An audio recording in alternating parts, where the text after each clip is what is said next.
500 years ago, he washed ashore the sole survivor of a shipwreck. And upon the skull of the man who killed his dad, he said, "I'm mad, I must eradicate piracy, injustice and cruelty, and all my sons will follow me, so evildoers will believe that this man cannot die." The Phantom! The ghost who walks. The Phantom! Enemies beware, the Phantom's always there, but you won't find the Phantom. He finds you. G'day everyone. For those of you who came in late, you're listening to Expand the Phantom podcast. This is episode 87, which is the 2017 Year in Review. My name is Steve, and I'm joined today by, we'll go with Dan first. How are you going, Dan?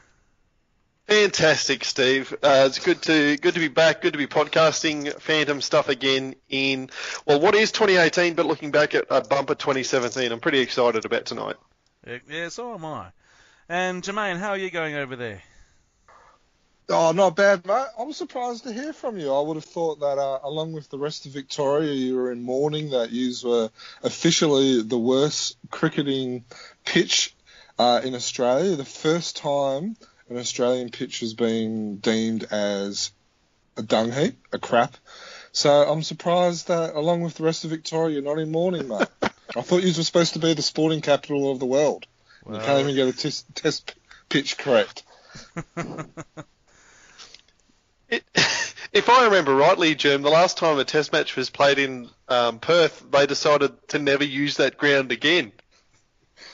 Oh, it's that's not actually correct. It's only the big ones are going to be moved to the new stadium, and all the lower ones, the ones that basically aren't going to hold too many people, will go to the Wacker.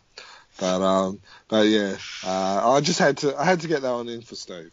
Yeah, fair enough. There was a rubbish pitch, but yeah, hopefully the one up in Sydney will be a lot better, and we get a result on that one. Oh, that we actually get some play. It's been raining for the last couple of years. Well, up in Sydney. Yeah, I think the last two have all been washouts. All right. Anyway. Yeah. Enough about cricket at the moment. We know the Aussies have the Ashes, so if you're barracking for England, too bad. So as we said, and just a quick hello to Joe. Hope things are going well over there in the UK. And in all sincerity, people may or may not know, Joe just got married just before Christmas. So happy nuptials to you, Joe. I think you're still on your honeymoon as we record. I hope the holiday's going well, and all the best to you and your new wife, Rachel, as you set out on this fantastic journey that we call marriage. Good luck. My wife Does that mean he gets to stay over there now? What's that? I think he has to stay over there now. My wife can't believe that he still messages us when he's on his honeymoon. Doesn't he have other thing to do? He was actually more prolific in the days around his thing. Well, you just need to keep calm. We've all been there. You just need something to keep you occupied before the big day. Back to normality. Well, I saw he was in Paris. I wonder if he managed to pick up any French Phantom comics or anything over there. That would have been his focus, I'm sure. Yeah. Oh, sure it would have. Well, he what found else did he do on his honeymoon? Anyway, let's look at the year 2017, the year in review, and what a big year it's been. Now, I've done a little bit of a tale of the tape here, and hopefully it's all good. If it's wrong, someone please let me know. I'm sure you will, if these guys haven't done so already. So, the tale of the tape for 2017, we've got through regular issues. I've counted 27, which is from issue 1773 through to 1800, which was the Christmas special. There was also 2 Kid Phantom issues, 3 issues of Phantom's World, and 3 issues of Giant Size Phantom. Yep, and those last 3 titles are all brand new titles in 2017. So that's 8 comics we probably didn't expect or know about in January. Yep. So that's pretty exciting in itself.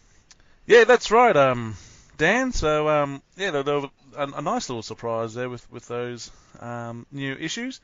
But Frew hasn't been the only guys publishing Phantom. We've got a comic from Hermes, the first issue of the JFK story.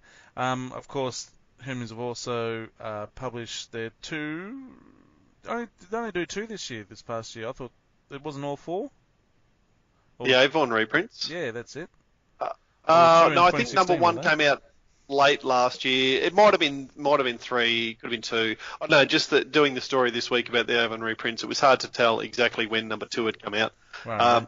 You could give them three of those novels this year, perhaps. So two, maybe three Avon novels there for the Hermes. Did they have a daily and Sunday collection?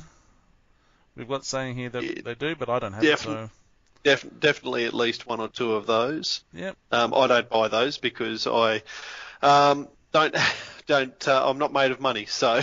But I see the emails as they come out. Yep. What else we got? We've got Egmont, Phantomet 13 and Phantomen 19. Of course, that's with the different countries.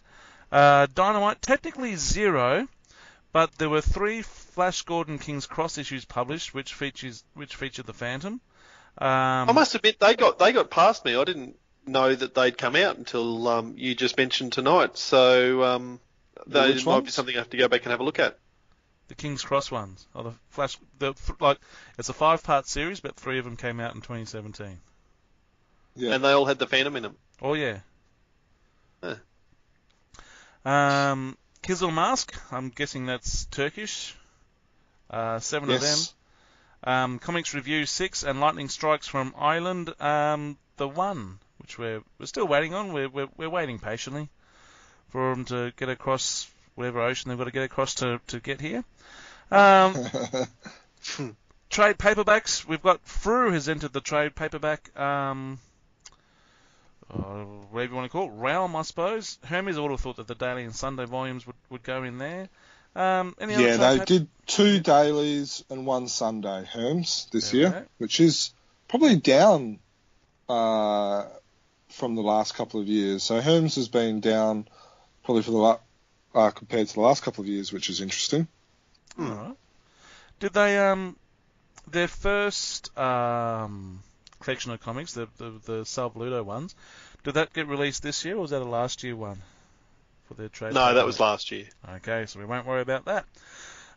You could probably technically put the King's Cross trade paperback in there too, but let's not worry about it right now. Now, this is where I could be off because I started getting interrupted, and so my maths might have been off by 1. But what I've calculated of the Frew regular issues, first time published by Frew, regardless of age, so we know that some have been back from the 70s maybe or whatever, and this is in the regular issues, not talking about giant size or anything like that. We've got 20 new issues, okay? And I'm not talking stories here, I'm talking about issues with new stories that we haven't read before. Yep, so 20 there. Collector's Replicas, we have 4. Phantom's World 1 before becoming their own set. Daily and Sundays, not including specials, I counted 3. 3 issues. I think if we really look to it, there's probably about half a dozen stories there. 2 reprints. So for instance, when you say 3, one of those would be, for instance, the Christmas. That's it. Which had 3 stories in it. Yep, that's it. Yeah. Okay. So I only had a quick time to do this, so I went with issues rather than stories. Yeah. Okay. Yep. Yep. Reprints. I found 2 issues, like 2 comics by themselves. They might have. I don't think they had Gaslight or the other one. Heart of Darkness. Heart of Darkness in them. Specials 2. We had the annual and the wedding, and Gaslight appeared in 4 issues. I wasn't able to get Heart of Darkness, but if anyone can let us know before the end of the podcast, that'd be great. That's pretty impressive. Like the amount of you've said 20 issues that are just new stories to Australian readers, whether they're was it Dead Circle? Was that a story? Full Circle. Dead River, sorry, Dead River, Yep. which may be 30, 40 years old, but it's the first time that Australian readers have seen it. So that counts as an unread story for us, I suppose. Yep. So for there to be 20 comics out of 28 that are completely unseen to Australian readers, that's a pretty marked turnaround from Frew, isn't it? Yeah, I think it's excellent. It is. So as a Fawkes though, is there enough Fawkes stories? Oh, look, I think there is at the moment. I think they've done a great job, and as part of the preparation for this, we've all been punching Phantom Wiki pretty hard, I suspect.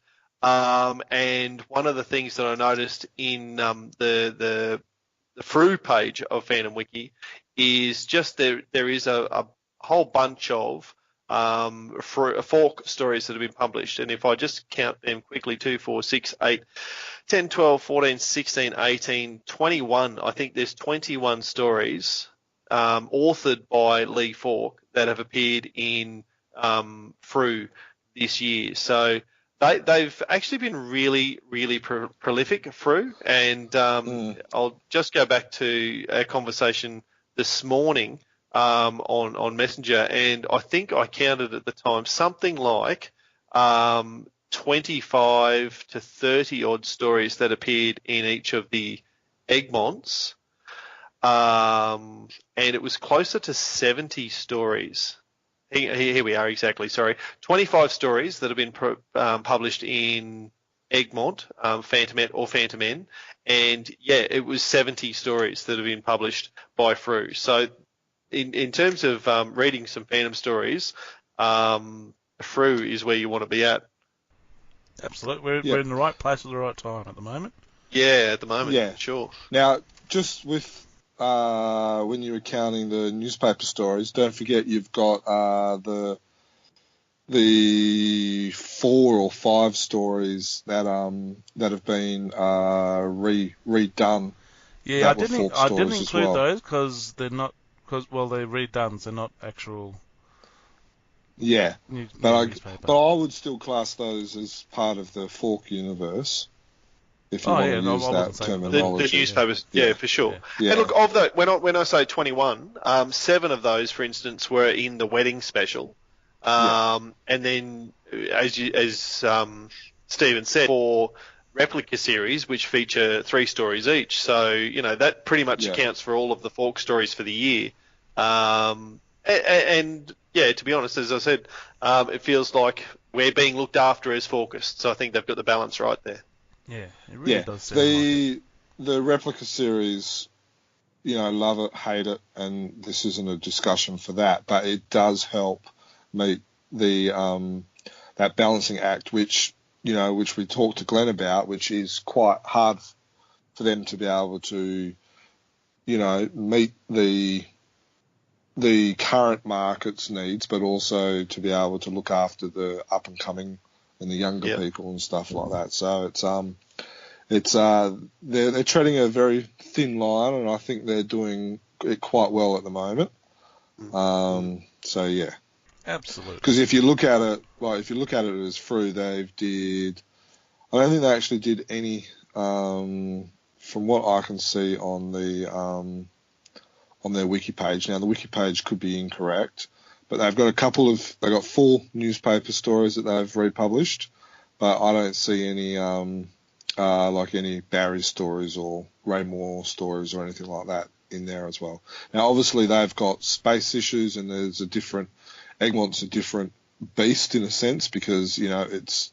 Oh, you mean Egmont have only done the 4 Fork stories? Yeah, so it's not just a Phantom magazine like Frew is, and there's also the different target audience and all that. But Fork or Frew, is probably towing that line of keeping all 2 or 3 parties happier than probably what Egmont is this year or last year. Anyway, that's probably a different podcast. All of that conversation, isn't it? Yeah. Well, but I think it's a good kind of like a wrap up of that. Of 2017, Of those compare, and and I think you have to. Yeah, but I think you have to look at it because Fork Stories is such an integral part of the Phantom. So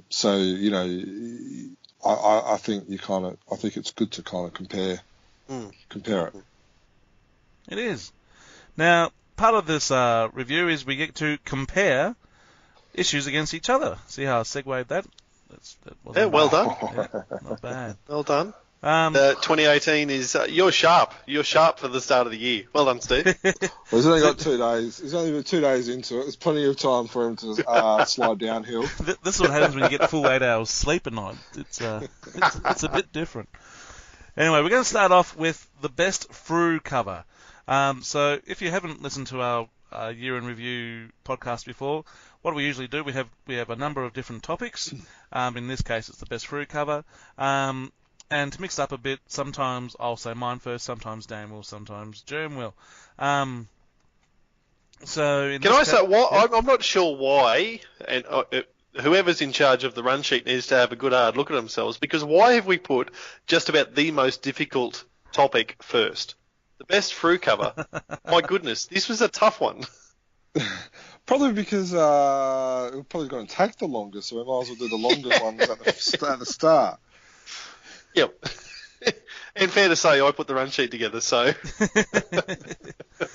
I need to have a good hard look at myself. You should. You should be doing this in front of a mirror, just like the same way the Ramones used to rehearse. Anyway. And Wilson McCoy used to draw Phantoms, apparently. Oh, yeah. No, he used to take photos. Wilson McCoy took photos of his family members. I'm thinking of Lee Falk drawing Mandrake in front of the mirror. That's what I thought. Yeah. But Wilson McCoy used to take like photos and stuff like that. In one of the Friends of the Phantom newsletters, which is on the Patreon's website, I believe it is, there's actually a discussion and including some photos of Wilson McCoy's family compared to a panel that's been drawn in the strip of where he's staged his family and then he's copied it onto it. So, yeah. Anyway. And then the other one, Don Newton used to take photos of himself and pose as the Phantom and some of the other characters that he used to draw as well, because he was a bodybuilder apparently. Oh, really? There you go. There you go. Come for the best of 2017, learn a lot about Phantom artist history. Anyway, best Fru cover. For my mind, you can't go past Jamie Johnson's Triptych. By far the best thing that we've seen in a long, long time. I know some people might say that just because it's new doesn't mean it's good. In this case, it's new, it's fantastic. Keep it going. Can't wait to see what he's going to follow up with. And we know that he's working on like the illustration of an actual story, and we get a couple of tidbits there on his Facebook or his Instagram pages if you follow those. Not enough to spoil anything, just enough to just see that he's doing a great job. So I put him just way out in front. But if he wasn't there, if the Triptych cover wasn't there, I'm going to go with issue 1790, The Coldfire Worshippers by Glenn Lumsden. I look past the grey suit and the bike shorts, but I just like the bold. Like, I don't have my comics with me at the moment, but I like the boldness of the lines. The way it really stood out to me. I've liked this cover ever since I've seen it. And then when I was comparing it to the rest of the issues, it still stands out to me. I did have a few that were probably honourable mentions. So Phantom's World 3, the front only, the back not so much. That's a film, man? We'll say yes. 1776, Full Circle 1. I thought that first cover was good. The annual, of course, the Girl Phantom annual, that was fantastic. And Veludo's issue 1785, Phantom Cult, I thought that was excellent as well. But no, I'm going to go with Coldfire Worshippers. Dan, what are your thoughts? Well, I was in a bit of a bind on this one because at Supernova I promised Jamie Johnson that I was going to announce that whatever he produced was going to be the best fruit cover of the year because he drew me a little sketch. Yeah, he drew me a little sketch in my colouring book. My colouring in book, and as payment, I promised to announce that he would be the best.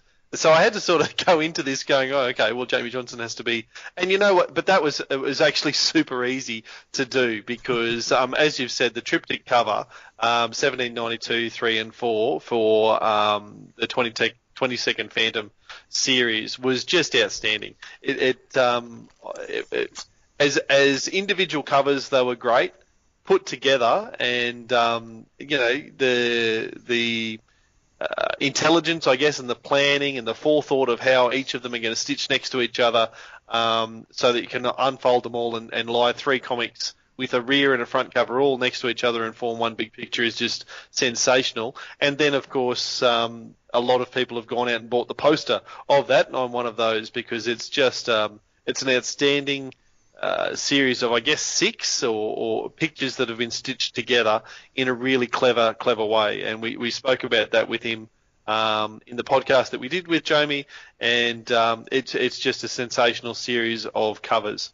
So I don't have any, like you, Steve, I don't have any qualms in putting him as first. And I'm glad that he did that because I was going to have to pick him for something, but I can do that with no qualms at all. I also have a couple of honourable mentions though.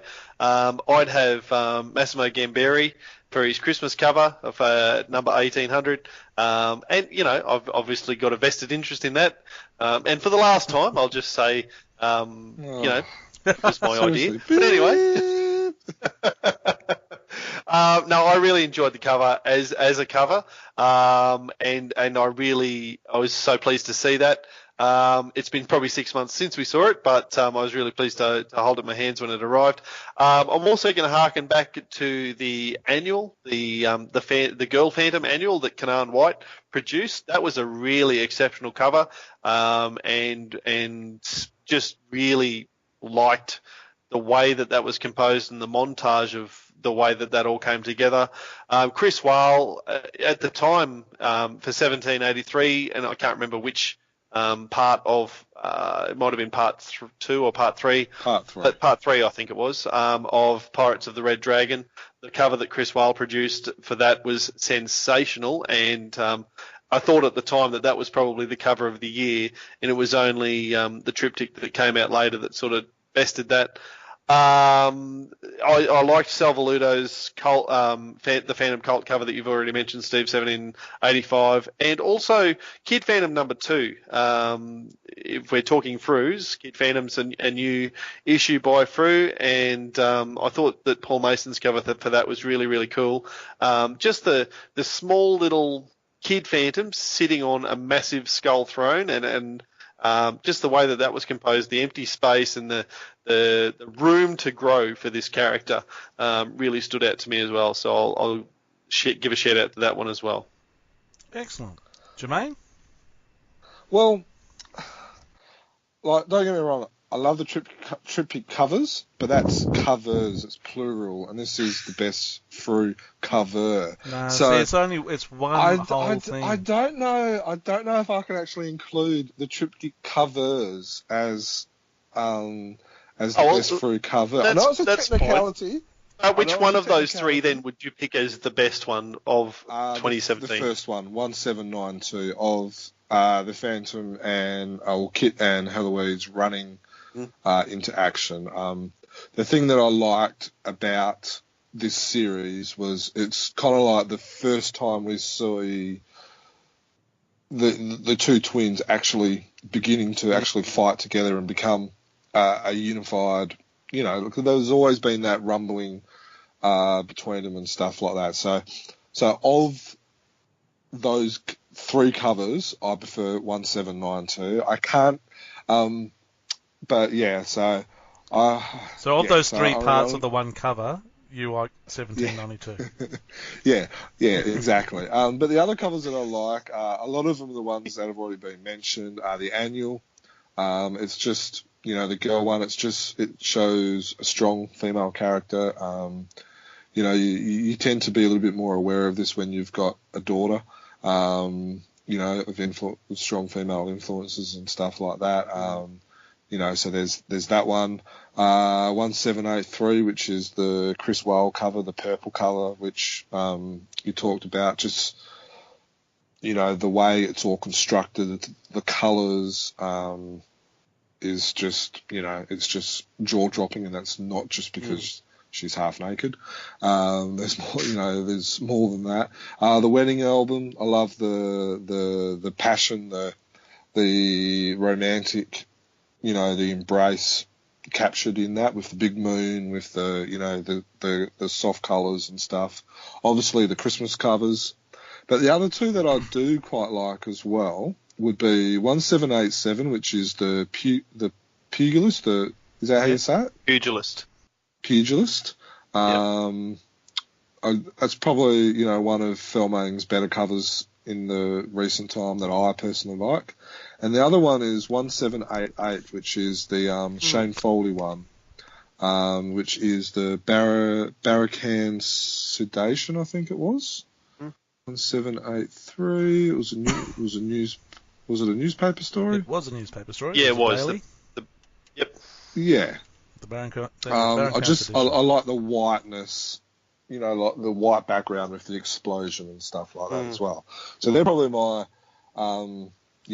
And, I think everyone is going to agree that the triptych cover is probably going to be the top one, because it's, it's unique. We haven't seen it for a while. We've never seen it. We normally only get the odd double page one, like the Christmas special, the back and front cover one. So it was something unique which Frew hasn't done before, which I think most people will agree, was a nice, new, different touch. Yeah.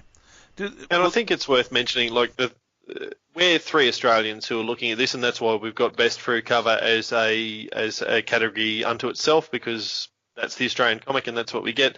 And even as you just look through the gallery, whether it's on phantomcomic.com or the phantomwiki.org, just the variety that we've been able to get this year is just sensational. And you said, Germ, about the white of Shane Foley's, but there's just so many different colours. And I'm really hoping that they put out their 2017 cover poster the same as they did 2016. It was a free download last year. It's going to look really cool as a collection. Yeah, no one can accuse Frew of having stale covers. They're all which people used to not last year. Last year it was totally different, but the year before, apart from last year and this year, every other time we've done this, review, it's always been the same. There's been one or two covers that have been good, and the rest are, we're grasping at straws trying to include them, because, like you said, because they're rubbish.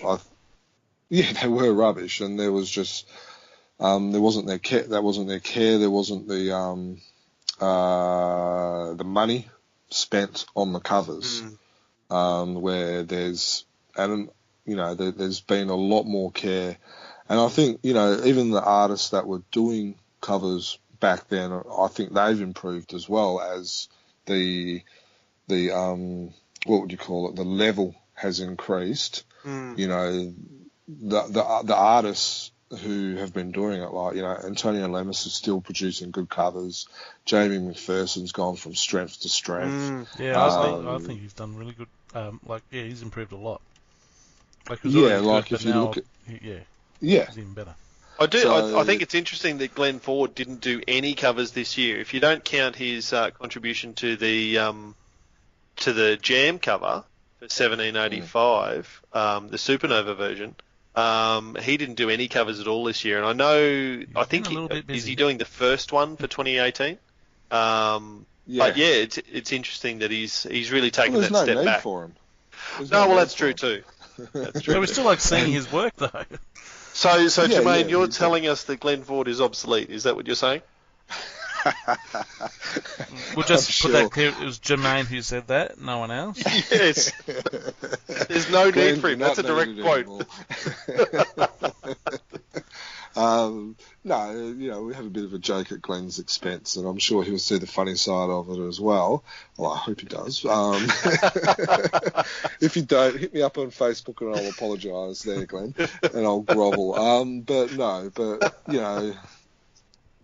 Well, it'll be interesting to see how many different cover artists there are. There's Alex Saviak, Kanan, Phil Mang, Lou Manor, Jeremy McPherson, Todoro, Lemos, Whale, Johnson, Joan Boyks, Sal Valito, I reckon there's going to be somewhere Glenn near 20. Lumsden, Shane Foley, Ferry, and who did the Christmas cover? The name just escaped me. So, Well, I yeah, reckon, so there's probably at least 50. a more organised Massive podcast would have counted this ahead of time, but just flicking through as you've said that, I reckon there's somewhere near 20, and that's just in the regular series. That's not counting Kid Phantom or Phantom's World. So it's a lot of different artists. Once again, well done, Fru. Mm. Moving on from Fru, we've got the best non-Fru cover. Now, I don't get a lot of non-Fru stuff, so I don't. Mine's probably of I don't know what I'm trying to say. I can't really say what I'm trying not to say. You guys are better equipped to talk about this than I am. That's why. In other words, you're too lazy to look at Phantom Wiki, so you've only done the ones that you've got. Time, my friend. Remember, I'm 3 hours ahead of you. You've got all the time in the world, you know. Anyway, Dan, how you've had a chance to look at Phantom Wiki? I'm assuming. And I was heavily dependent. dependent. Yeah. And I was heavily dependent on Phantom Wiki, I must say, when I went through this, because I don't. When I first sat down to do this, I thought, well, actually, what have we seen that's not through this year? And there was the lightning strikes, but that never arrived in Australia. There was Hermes, but they only did one this year. And so I did end up going to Phantom Wiki because as part of the preparation for this year, I went back and listened to last year at double speed. And even at double speed in Chipmunk voice, Jermaine was quite scathing in the fact that we didn't count overseas comics particularly well. So I thought, no, I've better go and have a look at what Egmont did. And look, there's some really good stuff there. I must say that what have I picked here? I've got a sort of a top 4. And 3 of those are Henrik Stahlstrom's work. I really do like what he's producing for Egmont over there. My favourite, my number 1 pick for non-Fru cover was Henrik's work for Farewell to Deep Woods, which was published in Phantom Man 25/26. I really liked the way that was composed. There's the Deep Woods there. Heloise and Kit Jr. are both sort of walking away. You can also see where they're walking to, whether it's New York or Tibet. And the Phantom number 21 is sort of overlooking the whole thing and seeing them go. So I thought that was really well composed. I really liked the cover. And again, it's that, for me, a judge of a good cover is, would I like that as an A3 or an A2 poster up on my wall? And I would like that. So that made it number 1 for me. I also liked the way that Henrik produced a cover for Frisco Frenzy, and I guess both of that was Phantom N number 1 or Phantomette number 2, and both of those, I think you can sort of see the story in the cover. The story is captured in an image, so I liked that. Also an honourable mention to his work for the 22nd Phantom Part 3, which, as we know, Jamie Johnson independently and unknowingly sort of replicated as well. They both chose that particular panel from the story to put their own take on. I thought he did that very, very well. And as someone who's not Henrik, Kari Leppänen, for the work that he did for Phantom Men number 12 or Phantom Men number 8, both the same image. I'm not sure what story that was, to be honest, because Phantom Wiki didn't tell me in English what the story title was. But they're both gaslightish, I would say, in the way that they're produced. It's the Mr. Walker garb with the top hat and the trench coat, but you can see the skull ring, and it just is that sort of 1800s sort of a setting, which I enjoyed as well. So, that's my non-Frew covers of choice. Excellent. Jermaine? Interesting. So I'll just, regarding your ones that you're talking about, Henrik with 25-26, that was actually the one that he was, because as for those who have come in late, we interviewed him, 15, 20 episodes ago. And we kept in touch with him and stuff like that. And that cover was actually the one that he was probably the most concerned about. That was going to cop the most flack. Oh, really? From a lot of he just wasn't sure. I think from memory it was not what the editors were picturing, and then he kind of came up with this and it got accepted and stuff like that. And he was concerned, the montage of, the deep woods to New York to the Himalayas was kind of missed, and then apparently someone also commented on Julie Walker's attire as well. So, I liked that one as well. Yeah, I'd like to see it in the flesh, and hold the comic in front of my face sort of thing and have a good look at it. But from what I can tell online or on the computer there, it looks really cool. Mm. Yeah. So, all right. So, okay. So there was a couple of comics reviews ones that I really, really liked, but they didn't have the Phantom on it, so I couldn't really include those. But comics review, they do some good covers. The ones that I liked was Phantom Men 2-3, which was the one that you made mention with Kit and Heloise opposite of each other, which is the Empty Throne Part 3. 22 and 23, which was the Princess Sing story, which was Princess Sing doing a dance. Now, I don't know if you've noticed, but there's the red smokes that's covering certain parts is actually a dragon. That's probably the best part of that, and I was going to get that into my honourable mentions, but didn't. You had too many of his covers, and so you had to choose something else. Yeah, that's right. But that smoky dragon is very, very cool. Yeah. From memory, from what Henrik was telling me, he actually spent a lot of time on that smoky dragon. And that was another cover he thought was going to get knocked back for the risqueness as well. So, it was... He should take Felmang's attitude and just assume it's going to be fine.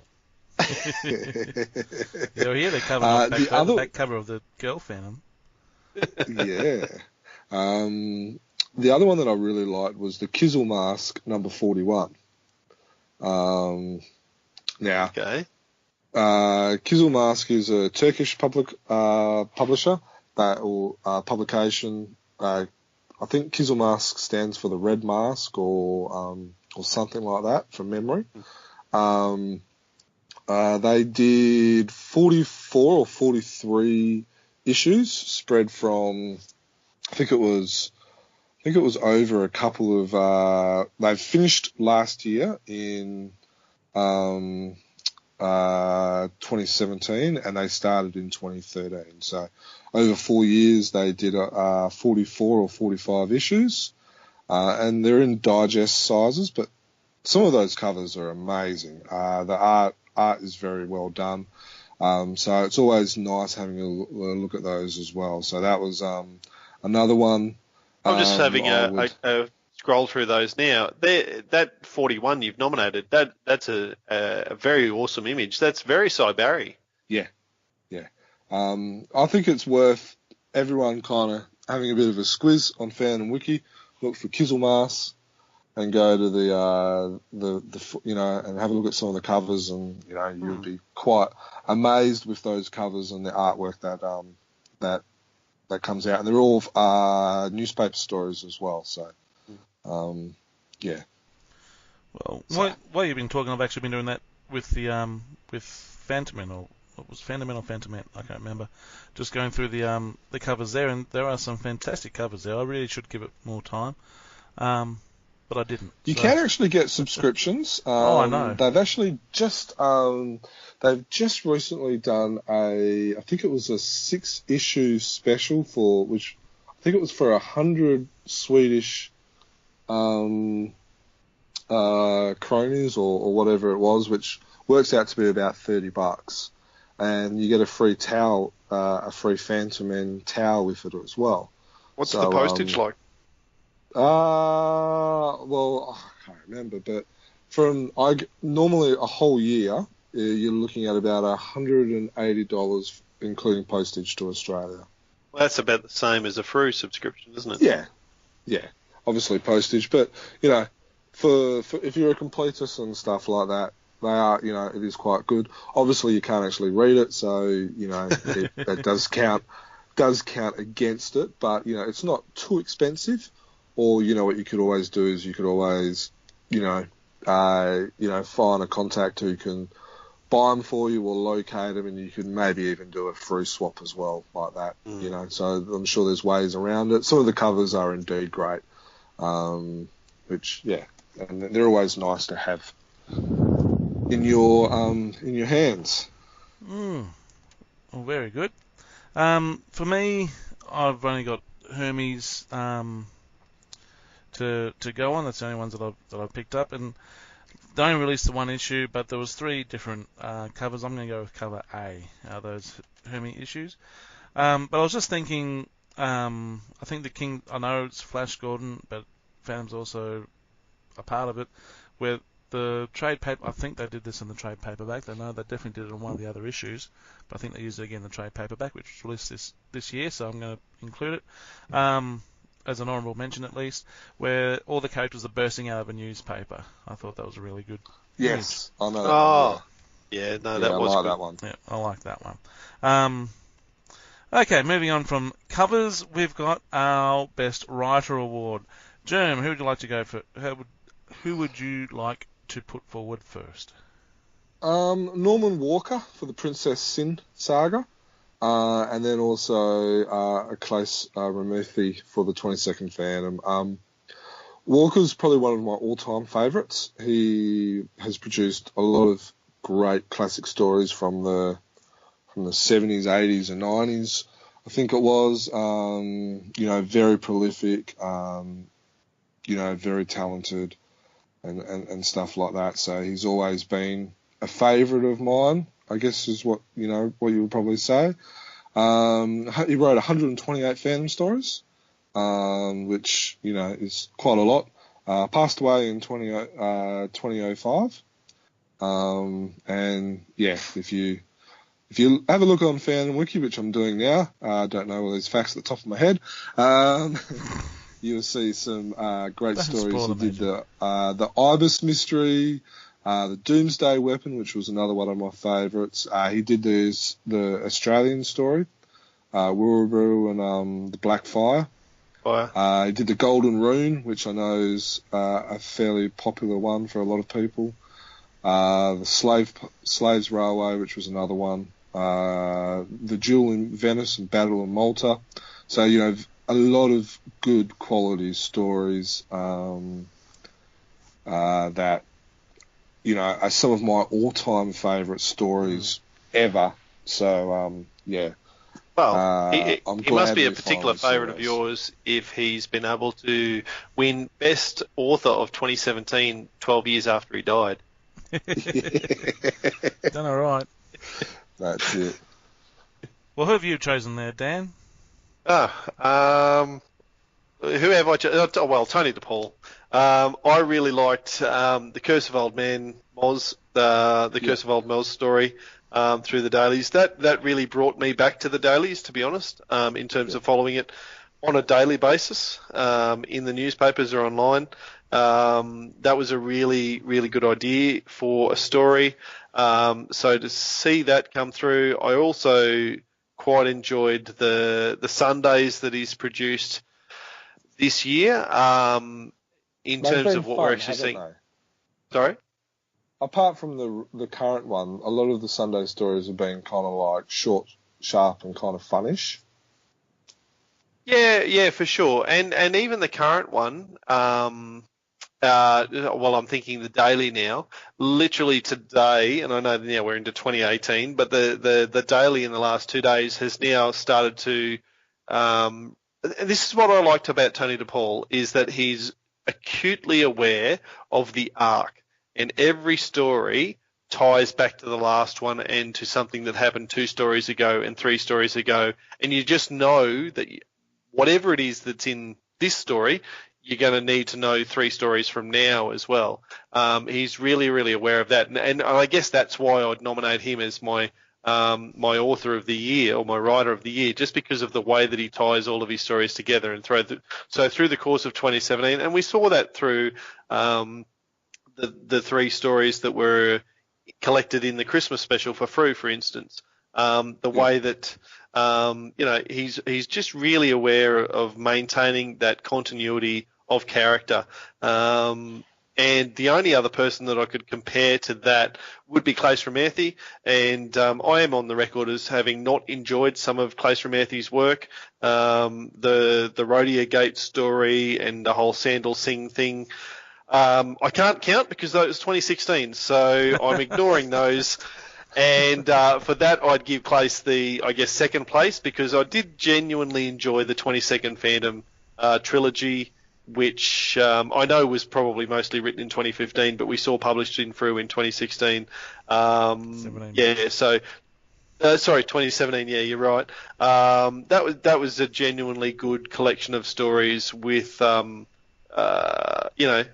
as you've already said, Jermaine, with regard to covers, but the idea of Kit and Heloise working together in the way that possibility could go, that was very exciting. So Tony DePaul first, Ramerthy second for me. Yeah, and it's worth. Sorry, just on the topic of Tony DePaul, like he did 60 odd stories for Egmont, and then he's up to 70 odd, almost 80 odd of the newspaper stories. So that's a fairly big chunk of stories that he's done. And some of the ones that he's done for Egmont, like, do any of you guys ever remember Aaron? Yes, the kid who's on Eden. No, that's Archie. So this was it was Aaron. It was a guy who fought with the 20th Phantom, and it was published back in 1993. It's a really, really moving story. Like you see the Phantom crying, and really, really moved, and struggling to hold his emotions after he died and stuff like that. It's worth if you haven't read it or you can't remember, it's worth digging out, because it's a great story. 1059 if you're a Frew reader.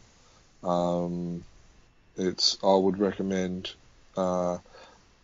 digging that one out. But some of the stories that, again, if you look at some of the stories that he's created, Egmont and newspaper, he's done some great stuff. And I think along with Nolan, he really started the renaissance of the newspaper stories. Well, I've joined with Dan, and I've put once I saw that he had DePaul and Ramerthy there, I thought, yeah, I'm going to have to do the same thing, and mainly because they're just so prolific and high quality. Like, not every story is going to be a winner. Like, anyone who's read the Phantom Stamp story that was just in the Christmas issue, yes, it read better as a whole comic, but it was still quite poor. But everything out, like, I'm enjoying his this Saviour Zed story and the rat in the Sundays. That's been fantastic, and to work in the medium that he is. So he's got 3 panels, or sometimes he only uses the one to tell this story day by day. And as you say, things that are happening in this story tie back into a story that's happened before, and will tie into stories that are happening in the future. And when you say that you got to know things that have been happening, yes, but they'll also reference stuff. So they put a little. You don't have to know. Yeah, they'll put an explanation panel in there, so for those who came in late. For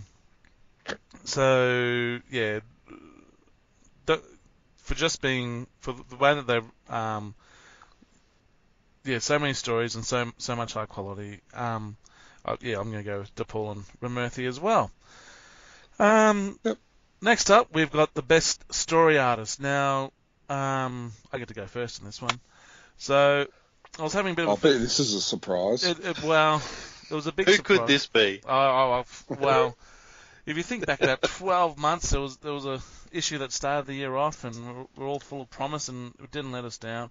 I did have a look at a couple of other issues, but then I opened up this issue again, and I opened up to page 22. Anyone who's paying attention, and just the bottom, the bottom frame on page 22 of issue 1773, The Thief, with art by Alex Saviuk. It is fantastic. The story is good, but the art, of course, is fantastic. And it's been a great year for artists as well, like illustrate the actual story art.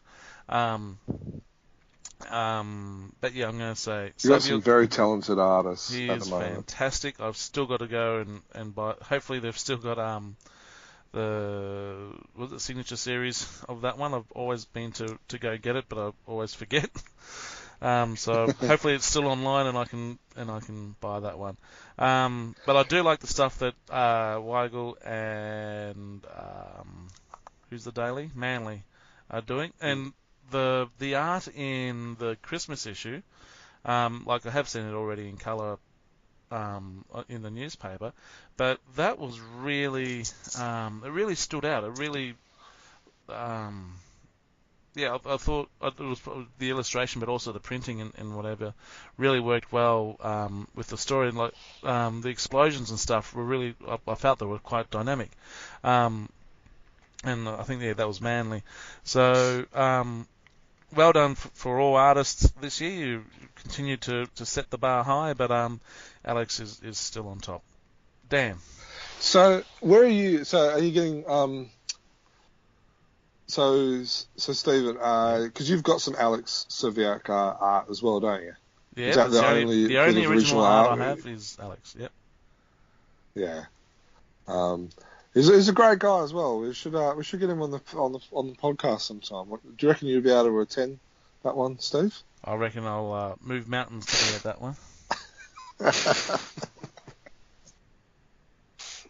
Anyway, Dan, who are your awardees for best story artist? All right. Well, I'm going to go for artists that when we did our best of 2016, we probably hadn't heard of, that we didn't know, which has surprised me a little bit because they've just popped up out of nowhere. Number one, my absolute best artist for the year, I'm going to have to settle on Jeff Weigel. I've really enjoyed the way that he has come into the Sunday stories. I know he hasn't appeared in comic book form. I don't think Egmont has published The Phantom is Everywhere yet, which was the story that he sort of took over from Terry Beatty. Certainly the Rat Must Die, which is the ongoing story currently, still hasn't been produced. So we haven't actually seen his work in comic book form, and I'm really looking forward to that. But I've just so enjoyed seeing the Sundays that Jeff has produced. There's a realism to his work that I just am really, really enjoying. So Jeff Weigel is my number one, and I'm also going to give a special shout out to Jason Paulos, for his work on Phantom by Gaslight. I think that his art is really, really appealing, and if I remember rightly, last time we did a Comics and News, we had a look at Phantom by Gaslight, and we talked about the way that he uses panels, and some really tight panels at times, but also some there's pages where there's no actual panels, but you can still read the story because there's six separate frames. So look, I'm really liking Jason's artwork there.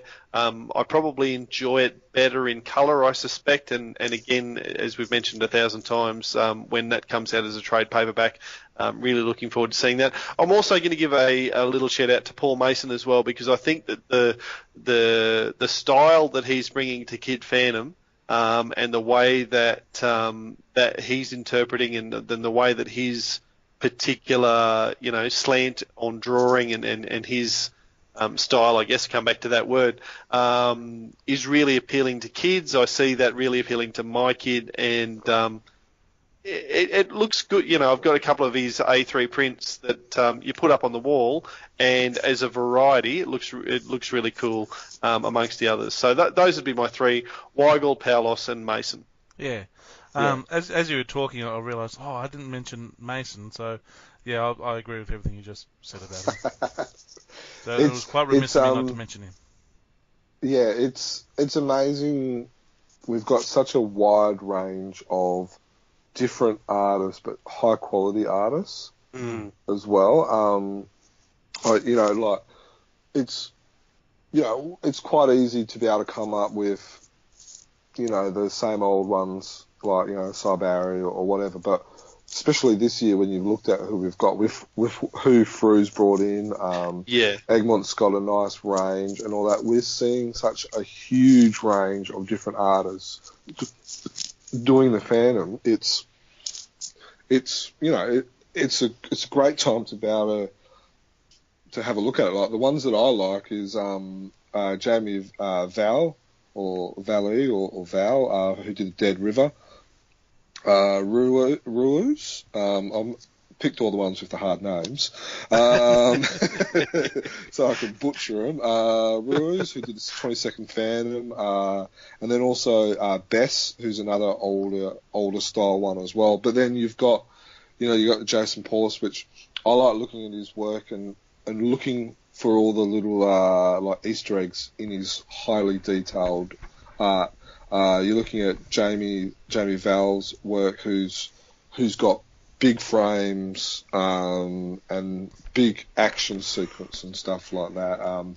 Bess nailed that Princess Sin saga, and then I've been enjoying Ruu's work in the couple that he's done as well. So. And then you've got people like Alex Savet, who I've always loved. I've always liked his work as well. I've got a couple of pieces of his original art, and just the cleanness, the detail in the background and stuff like that as well. It's and then Jeff Weigel, he's absolutely nailed the current story, the rat, and he's even said so himself that he feels like I can't remember the exact words. I think I showed you guys the terminology that he used, but he feels even himself that he's finally hit his straps or something was the words that he used with this story, just like with the shading, the color, the mood and stuff like that. It's been a very good year, having a look at some of the older guys' stuff like the Val and the Besses and stuff like that, but then also having a look at some of the modern, but also the other different styles as well. And you ask a kid, they'll probably like the Paul Mason style, better and stuff. And I think that's the good thing, is that there's different style that, with what we talked about earlier, that is going to be able to appeal to a wide range of Phantom fans. And I think Fru, but also Egmont have, and also King Features have done a great choice in their artist selection. Yeah, absolutely. And as I was looking at the Phantom and stuff before when you were talking about it, I realised that Saviuk has done a few covers over there, so it'd be nice to see him do a few more covers over here, as well as being the story artist. Best Fru issue, Dan. The best Fru issue of 2017, and I think I already said this on the podcast where we reviewed it. I think may be the best Frew issue just about of all time. And I know that's a big statement, but I loved it. And that is 1798, the wedding anniversary special. As a complete package, and I know, Germ, you nominated the cover as one of your favourites. I really liked it. I didn't get into my honourable mentions for the year, and perhaps it could have or should have, but fantastic cover, fantastic compilation of stories. The way that it was told, the story of the Phantom and Diana's relationship was told chronologically. Off the top of my head now, I think we had 7 or 8 stories, and they're all classic artists, your McCoys and your Barrys, all Lee Falk stories. I just loved that issue. In terms of a comic book issue, if I could only read one Phantom comic issue ever again, it would probably be that one. I loved it. Yeah. I tend to agree. Back in the early 80s, Frew did a 3-issue of the engagement, wedding, and honeymoon. I can't even remember the issue number of that, and that was always one of my more favourite, issues as well. And I had to stop reading it because it was, hard to buy, hard to find, and I read it so much that I was wrecking it exactly. But it was, it was great. But this beats that out of the park because it adds more. It adds so much more. It was, like you said, it was a complete package of a story. So it was totally agree. Probably 848A is the one that you're thinking of there, I suspect, Germ. It had the Drug Busters, the Phantom's Engagement, the Wedding of the Phantom, and the Heirs, with the 4 stories. Probably, okay, yeah. 1986. 1986. Oh, so mid 80s. Oh well. But yeah. I agree with you both that the wedding issue was absolutely fantastic, but I'm going to put up the trade paperback. Once again, it's great to see Frew venturing into new waters, and for just about all the same reasons that you said for the wedding issue. And I haven't actually finished reading this, the trade paperback, but yeah, it's a great lead into the great introduction, I should say, into the character and what he's all about. So putting out the trade paperback, and I hope it does well, and we see more in the near future.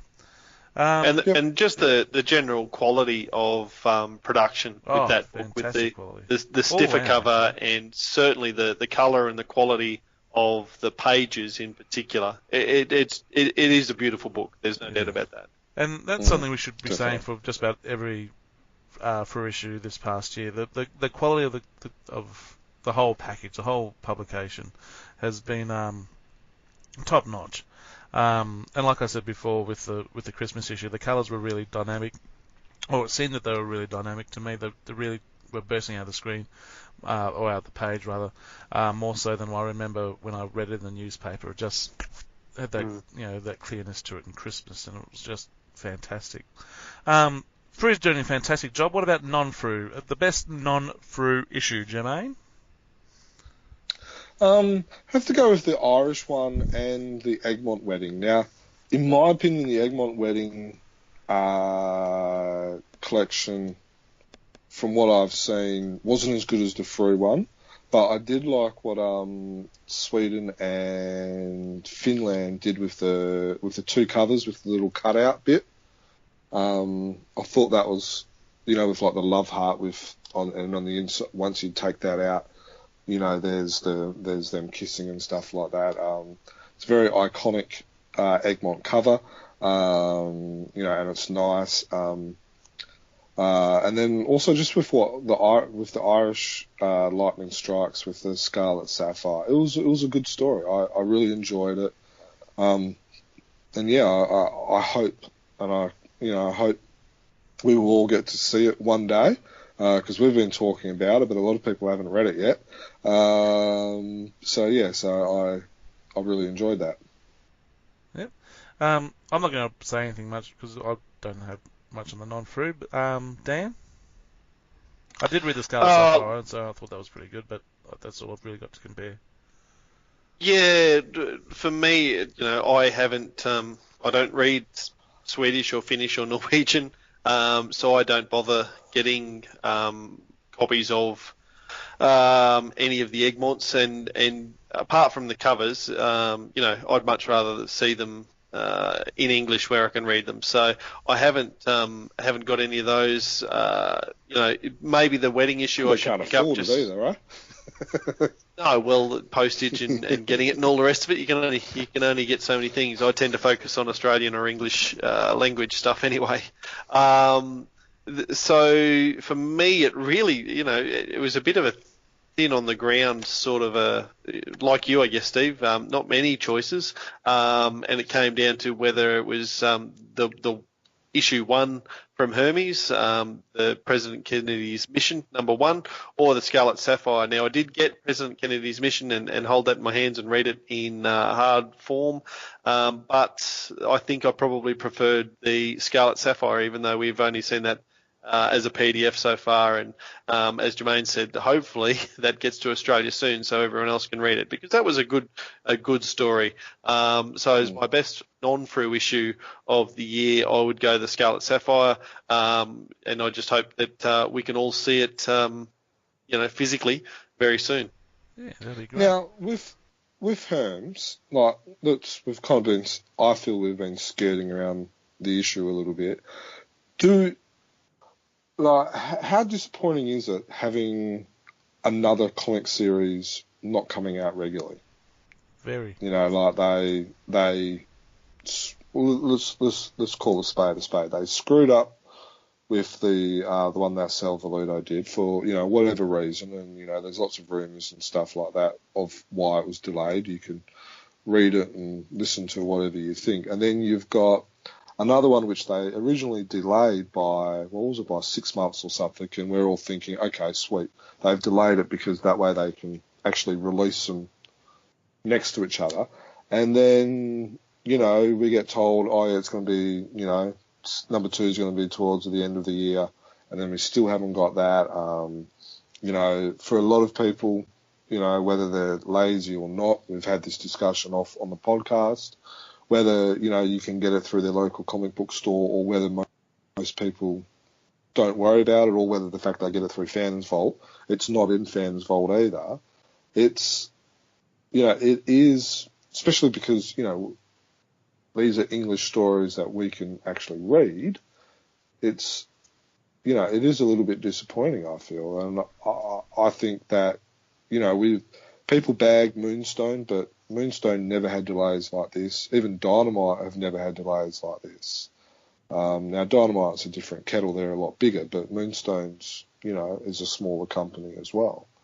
I just feel, unfortunately, Hermes have seem to be dropping the ball a little bit. I've thought about this, I don't know, the other day, I'll say. Through, they're the little comic company that could, they've got their focus, and it's the Phantom, and now they've got these other ones that are kind of like on the outskirts, which are doing really well. But they get the issue out on time every week or fortnight or whatever it is. Come on, Hermes. You've got, 6 parts or 6 issues to put out. We've waited long enough. Surely when the number 2 comes out, number 3, 4, 5, and 6 are going to come out a month after, that should be coming out regularly. Yeah. Phantom fans are a patient bunch, but we can get quite annoyed if you screw us around. And I did mention this in regards to the Avon novels. There's a slight hint that they might drop that, and I think that's poor form. You should be doing your utmost to get these things into comic shops, into bookshops. If you believe that this product is a quality product, get it out there. There's one thing, getting it out there, but letting people know that it's out there so they know that to go out and buy the wretched thing. If people don't know it's there, they're not going to buy it. If it's not on a shelf, people aren't going to buy it. Yes, I know you've got internet and people got their RSS thing, so everything, whenever a Phantom thing pops up, your computer does all the bells and whistles. But, you know, you still got a lot of people, like myself included, and I'll say that I'm not quite old and grumpy and whatever. I still like the physicality of going to a shop, seeing a Phantom thing that I haven't seen before, that will think, wackadoo, I'm going to pick that up. Get it out of the shop, do some advertising for it, some sort of, you know, point of sale thing. Let people know it's there. Yeah. And do it regularly, not bloody, 6 months between parts of a bloody comic book. That's not on. Well, even the dailies and Sundays, like there was only one Sunday, there's only been, 4, maybe, I think there's been 4 of the Sundays, and they've been doing it for, 4 or 5 years. The newspapers, one seemed to be getting further and further apart. There was only 2 last year. The Avon novels, they said they were going to be, what was it, every second month or something every like 2 that. months, they said, yeah. Every 2 months. There's been 4 in a year's time. We were just been talking to another fan who's found a whole bunch of spelling and grammar mistakes and stuff like that as well, which, and then there's the ones that, the ones that they said they were eliminated, which obviously they're not, and then there was the ones that we found in the JFK issue 1 as well. And I understand they're a small publishing company, and we'll probably never get any favours from them again. But I personally think they have dropped the ball a little bit in 2017. I don't mind that they've not doing the Avon novels every second month. It actually gives you a chance to save up and read them. But they should have been clear with that from the start. Make it a quarterly publication or something like that. Don't mind a wait in between issues. Just be upfront about it. Just communicate it. However you can communicate it. A lot of it should be on social media. Everything's on social media now. So just say. Well, But the problem is when you're doing delays like this, and this happened with the first issue. Diamond, who, for those who don't know, is basically the main distributor. If you don't distribute through Diamond, it's next to impossible to get your stuff to comic book stores. If you keep having delays, they actually just don't list or don't include your comic.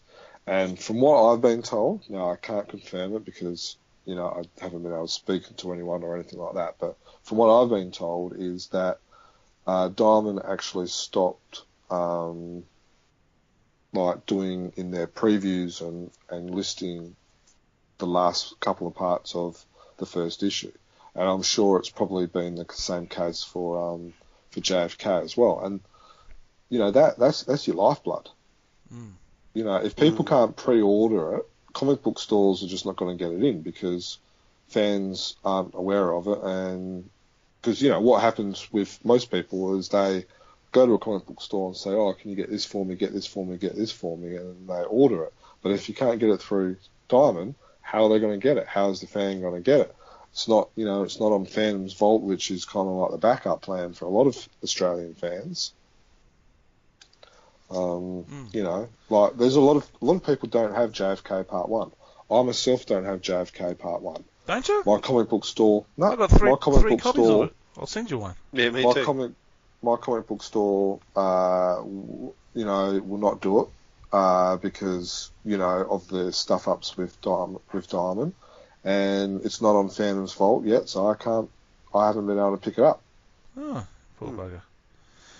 And, I'm sure, and there's other fans out there that are in the exact same boat as me. If, you're not going to pay $20 to get it shipped here, the next option is to go to another comic book store, and not every comic book store carries it because of the issues that they've had. And I certainly hope there's nothing wrong with the company. I certainly hope there's nothing, behind the scenes going wrong. I hope it's just some sort of delay that's happened. And the thing is, when they get it out, I really like the stuff that they're putting out. I really like the novels. Yeah. I really like the comics.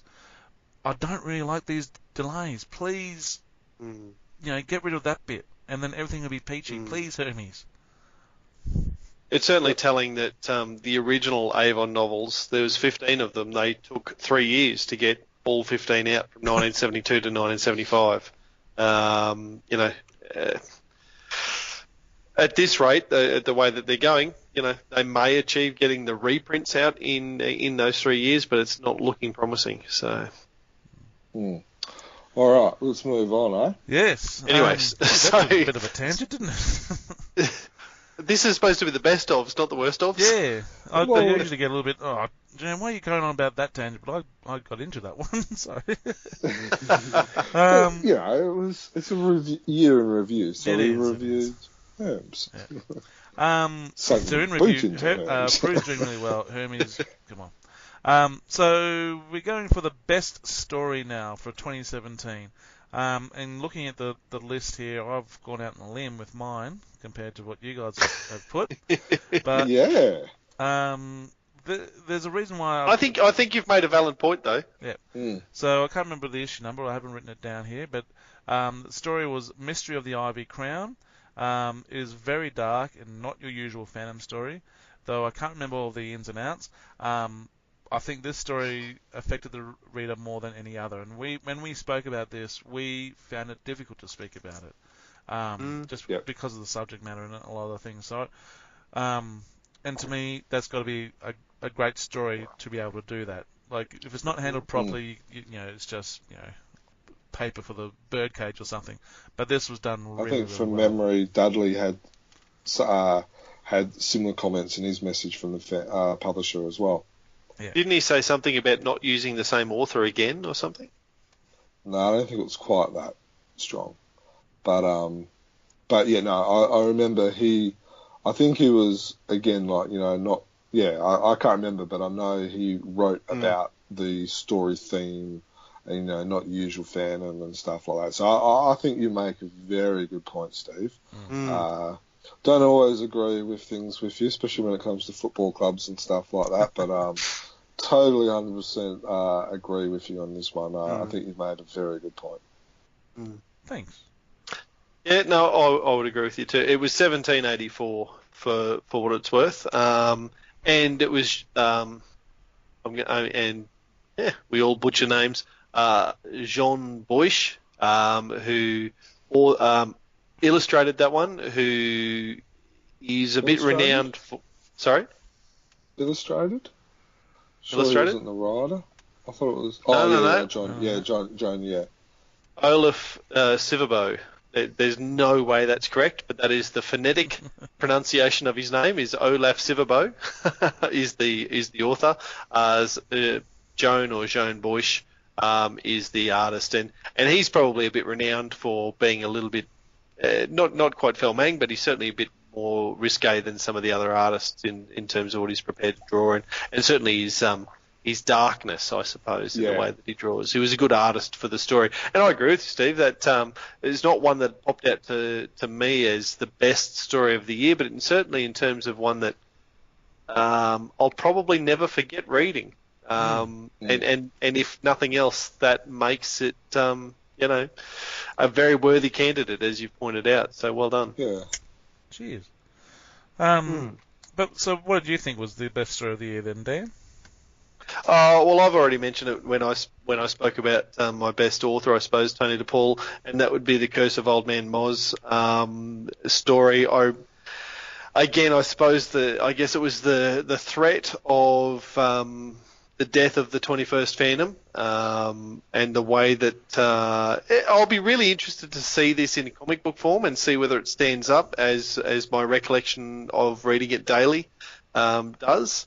I do recall being a bit disappointed with, I guess, the anticlimactic, in a sense, ending of it. I'm not sure what I wanted out of the ending of it.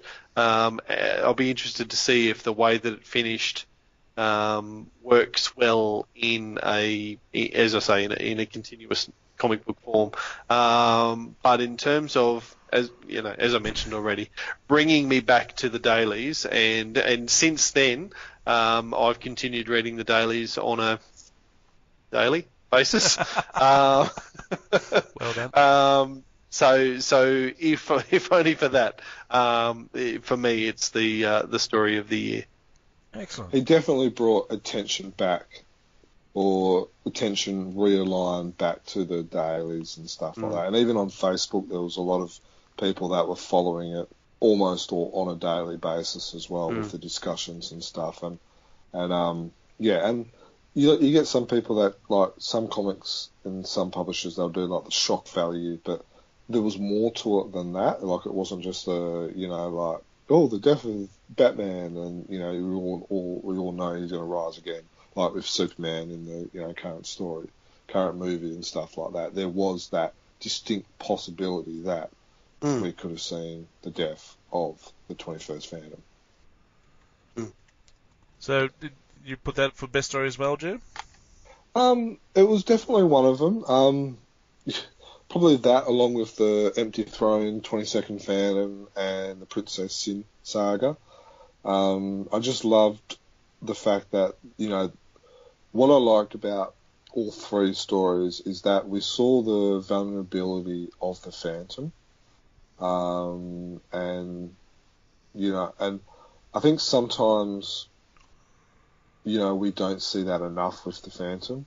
I like to see the Phantom not being able to win occasionally, or, being in a vulnerable situation, whether it's,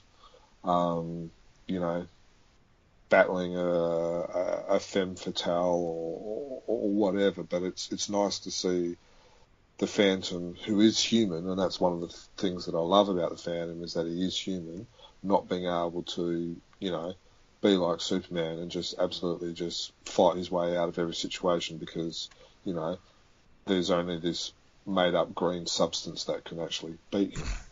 So, that's one of the things I like about the Phantom, and in these stories, we saw, that having to happen. And like in The Curse of Old Man Moz, it required Diana talking to a Banda to be able to save him. Someone who is even less vulnerable than the Phantom was able to help the Phantom to save the Phantom.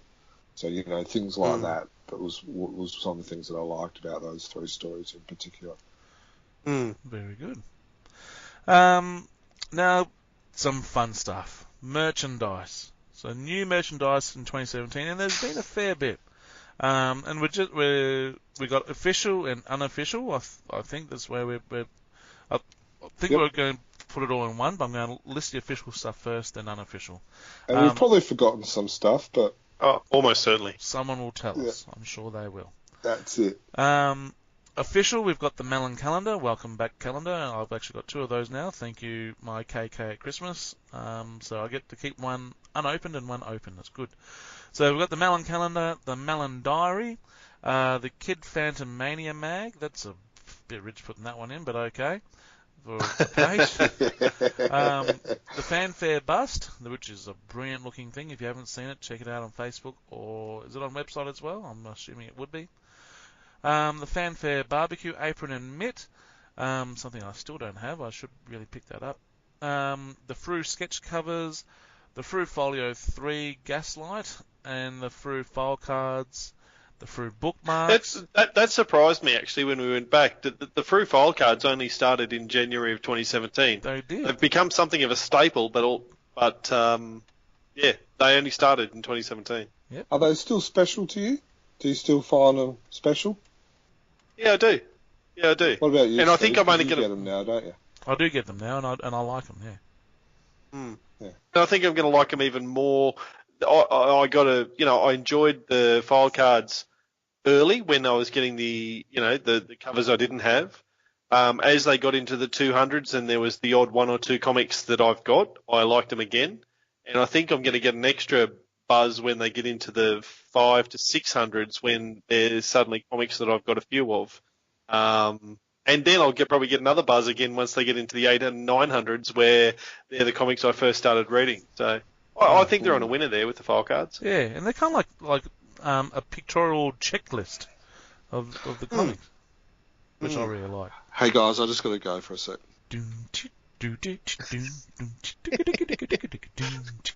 Intermission.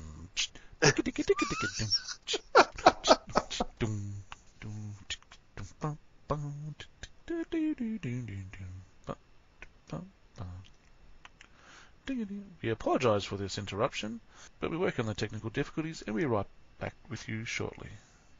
Boom, tick, bum, bum, tick, tickety, tickety, boom, tick, bum, bum. Your listening ship is important to us. Please hold, and we'll get back to you shortly. Boom, tick, bum, bum, bum, bum. I don't know, what else is there? You can take advantage of this short break to go and check out ChronicleChamber.com for all your Phantom reading needs. Do do do do do do do boom da da dum bum bum da da boom da dum bum bum do do. Search Chronicle Chamber on YouTube for all the latest video reviews and video game walkthroughs. What else do we put on? Do do do do do do do do do do. And welcome back to Expand the Phantom podcast. We're going through the official merchandise from 2017. We've just spoken about the file cards, so there's also the free bookmarks, which I've seen online, and I'd really like a set of those. They look really good. The Phantom Rings book, it's good to see that a fan is getting themselves published and also officially published, so well done. That was Gary, wasn't it, if I remember correctly? Yes. Gary Horn, yep. Gary Horn. The Norway McCoy exhibition posters and postcards. And unofficial, we have the Guy Poissant postcards and greeting cards. Pirate Gold rings from the Coffs Harbour Art Show. Shirts. Chaz, what's that? C-H-A-Z. Coffs Harbour Art Coffs Show. Harbour, of course. And postcards from Coffs Harbour, from Chaz as well. It took me a while to figure that one out as well. No, those shirts look good. I've seen, even Sammy J's wearing one. Is there anything else that we've forgotten? Oh, probably the Sammy J poster and the show Sammy bag. J poster. Oh, and the poster and the show bag, yeah, the little comic that came with it. Yep. And then you've got the other three posters that was released at Supernova. You had the Kid Phantom one. Oh, of course. Everything from the dinner. Gaslight one. You had the stuff from the dinner. Was there anything from Icon? I don't think there was there? There was a survey, No. a competition. No, not this year. They threatened the Phantom with Devil poster, sculpture, but that hasn't come through. And then you've got there's nothing from Bradford Exchange. No. Yeah. Oh, yeah. So out of that list there, Dan, what takes your fancy? Oh, look, if you look at that list and you said, all right, you've got none of it, what if you were allowed to have one, what would you take? And for me, it would be hands down the Fanfare bust. Totally agree. It looks spectacular. I'd love one of them. It's entirely outside my budget. I do have room for it in my house. So Glenn or anyone at Fanfare, if you'd like to send me a copy or one of those that I could just take a photo of next to and pose with and really promote for you in case you're worried that you're not going to be able to sell all 50 and you need some promotion, happy to do that. No, I'd love one of those Fanfare busts. I think they look spectacular. From the rest, I actually am in a lucky position where I think I have been able to pick up just about all of the rest. And of the ones that I have been able to pick up, I really like the Phantom Art Show stuff that I was able to get at Coffs Harbour. I really liked the way that the Bunker Cartoon Gallery at Coffs Harbour really embraced the Phantom Art Show and produced some gear. Part of that was the fact that the team at Say So Creative were able to start printing their own stuff. So as a package, the shirts and the postcards and the rings that they produced there were really, really cool. And so of things that I've been able to buy, that would be my number one. But I'll absolutely give a special shout out to Gary Horn and his Phantom Rings book, because for a fan to be able to have a focus, as he does around his rings, and then produce what's got to be just about the definitive reference book around that, you've got to take your cowl off to him and say absolutely well done. So that's my take on the best merchandise from 2017. Well done. I was just thinking, was the colouring book and the puzzles this past year? Yes. Colouring book. Colouring book would have been, yes. Yep. but the puzzles was last year. Last year, yeah. Jermaine. Yeah, I think the fanfare bust is the obvious one, but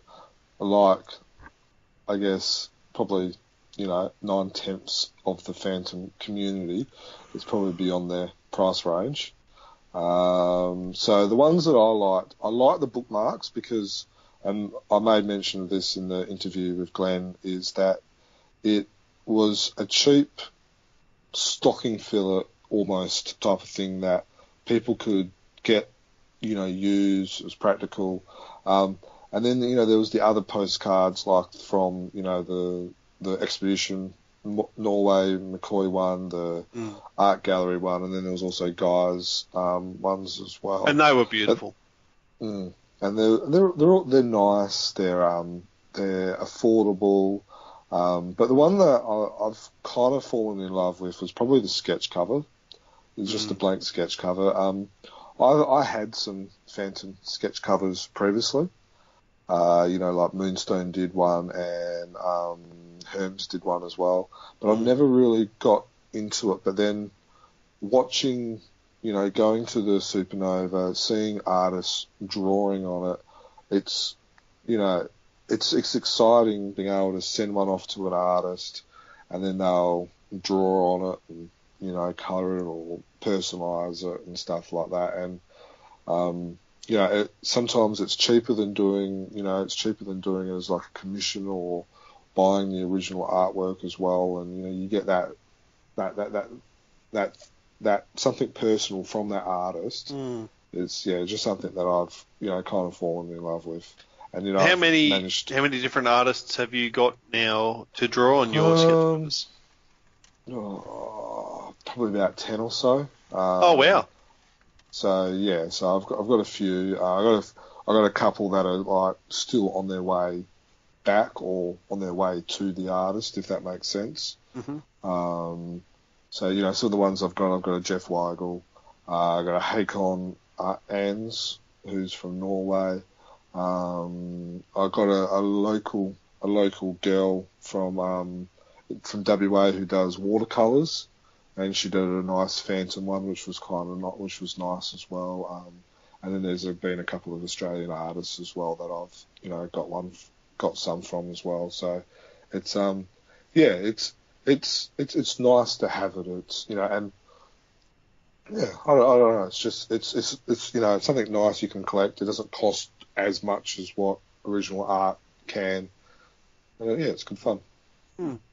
On that, I was in my local comic shop the other day, and I'd finished buying what I was buying, and I kind of looked behind the woman, and I saw this little sketch of the Phantom. I thought, where'd that come from? And so I made mention of it, and it was this. She did mention his name, but I can't remember it now. He's got a comic out called The Down Underin. So I think there's a couple of issues out of that. And he's come in and done workshops, or he's come in and done something there at the shop. And he's done the Phantom and Batman and Wolverine and a few other characters. And she's got all in a special. I think it's in a comic bag, to tell you the truth. So it's nice and safe. But she's put the Phantom on front and got up there, sitting up there behind the counter, and thought, that's pretty cool. Anyway, but she actually did. Oh, well, and we forgot the Kid Phantom stickers. They came out this year. Yeah, the stickers. That's a bit of merch. Kids love that. Yeah, I reckon we all know what's going to be probably the best merch for 2018 as well, talking about Kid Phantom. I think we do. So, Steve, anything that you like for 2017? 2017, well, of course, the bus is just fantastic. I like that, like you said before, that everything's, a lot of the things are affordable for the common fan like myself. The only things that I've got, I've got the Malin calendar, I've got the colouring in book. I got the puzzles too, but they were a year before. I nearly picked up that candle that was released a couple of years ago. I saw that in a shop the other day, but someone else beat me to it when I finally had the money. But I really don't. I could say the calendar because it hasn't been done for a long time. I can't even remember when The war calendar, yeah. The Melon calendar. It's good to see it out there. Of course, we can critique it saying that we need more Phantom dates on it, but it's good, and probably with the art as well. Just a bit more there, but it was good to see it coming back in those. I don't know if you guys have got it where you guys are, but the news agents that are in the shopping centres will have their own calendar stand in the middle of the concourse or something. Yes. So it's great to see the Phantom in the concourse where people can buy them or get the calendar. Yeah. Back out in the public eye. Yeah. So I thought that's a good bit of merchandise that helps to publicise the Phantom, as well as the Phantom Mania the Kid Phantom in the Mania mag. Anything that gets the Phantom out there in the public eye, I think, is fantastic. So on the back You've gone from doubting that it should have been listed to listing it as your second favourite. I think he's just listing stuff that he's actually got. Yeah, I'm listing just stuff I've got because I've seen it. I know what it looks like. Yeah, I do have the sketch covers, but I got no sketches on them. So I really want to get the barbecue apron. I'm after to retire my Hawks apron. I need one that I can use because I've got one hanging on the collection wall. I need one that I can wear to the barbecue. Well, my local comic shop, she's always wearing the apron. So right. She does. No, good on her. Yeah, like special comic days and stuff, and you'll see her. She's wandering around the shop and she's wearing the apron. Fantastic. Hopefully she's not wearing the mitt while counting your change or something like that. No. Anyway, after looking at the merchandise, what about your best additions to the collection? Now, it doesn't have to be merchandise released this year. It could be anything that you've added to the collection. When we'll go, Jermaine. All right, so for me, would probably be the Papua New Guinea comic or the Sirocco. They're probably like some bigger ticket items that I've been kind of hunting.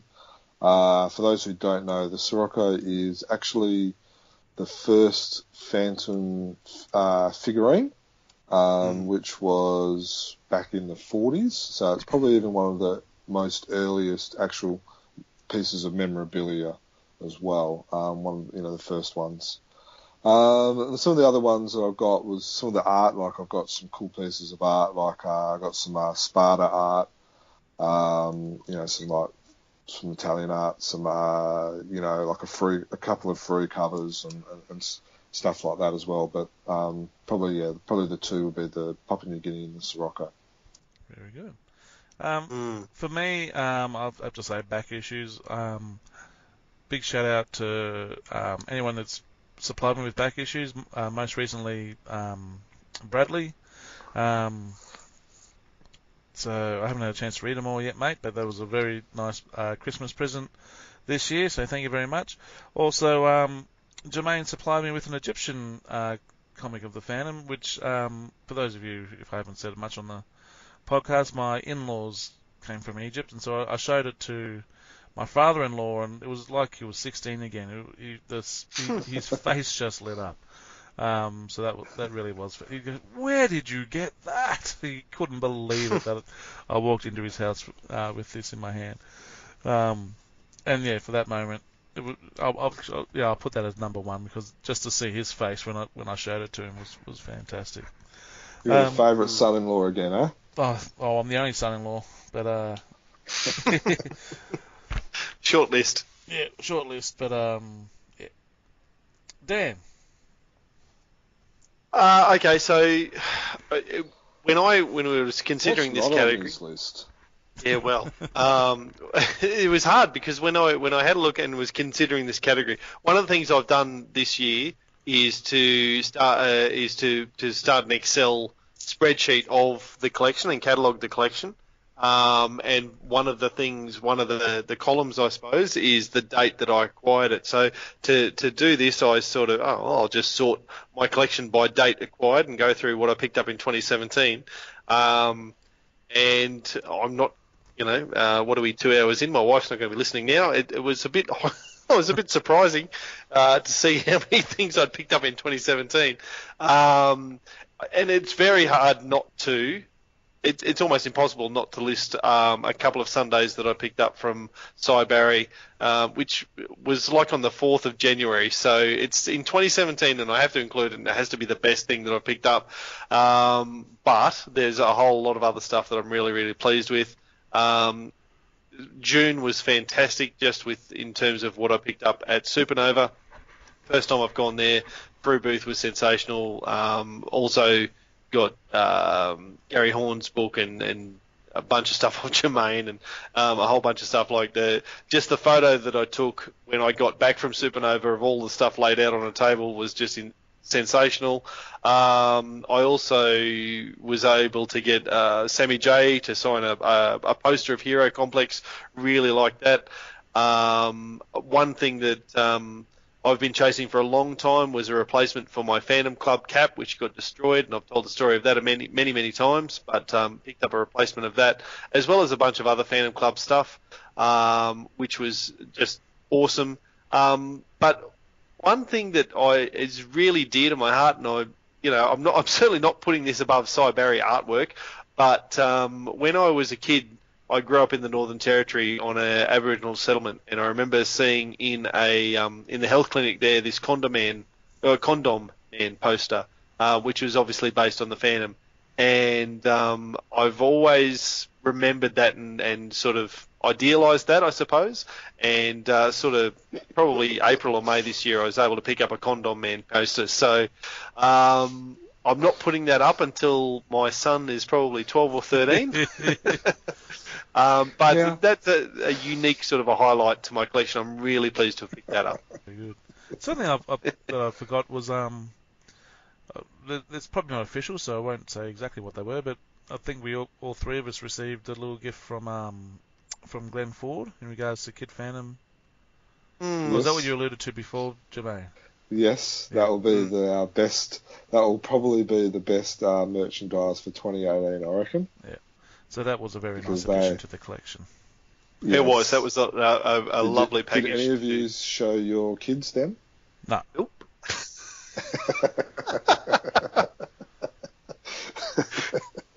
He'll get one of them when they come out for real.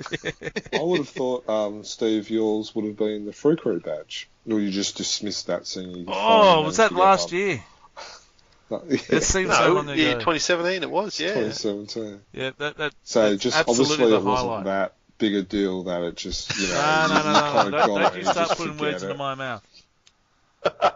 That Free Crew badge is the pinnacle of my collection. It's in the safest spot in the house. Yeah, because usually I'm thinking about comics, but yeah, that definitely is the best addition to the collection. Absolutely. And I get to share it with me. I hope, he's got it up on his shelf. He still keeps it up there, which is nice. Best Chronicle Chamber moment. For myself, I didn't get a chance with many of the special guests, unfortunately.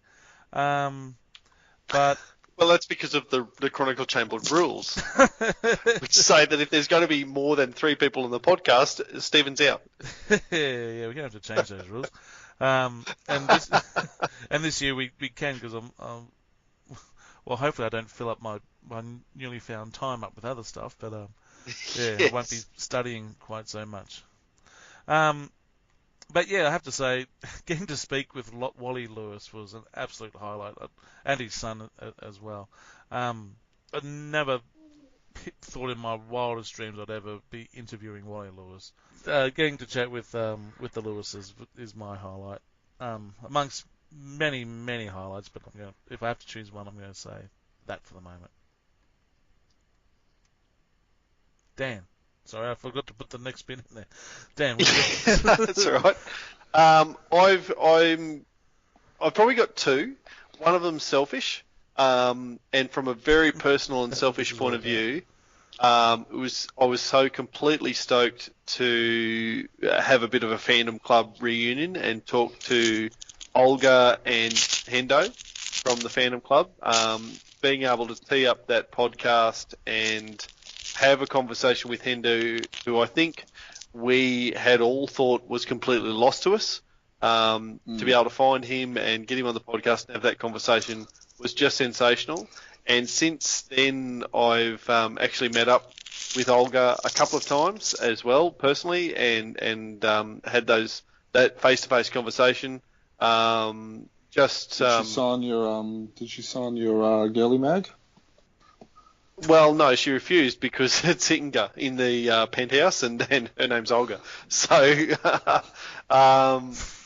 no, that was just a really serendipitous moment for me, where it sort of all has come full circle a little bit. And I wouldn't be surprised if Olga's listening to this, and so a massive shout out to Olga. I've really enjoyed getting to know you a little bit more, and hopefully we'll be able to catch up again very, very soon. So that's on a very, I guess, selfish level.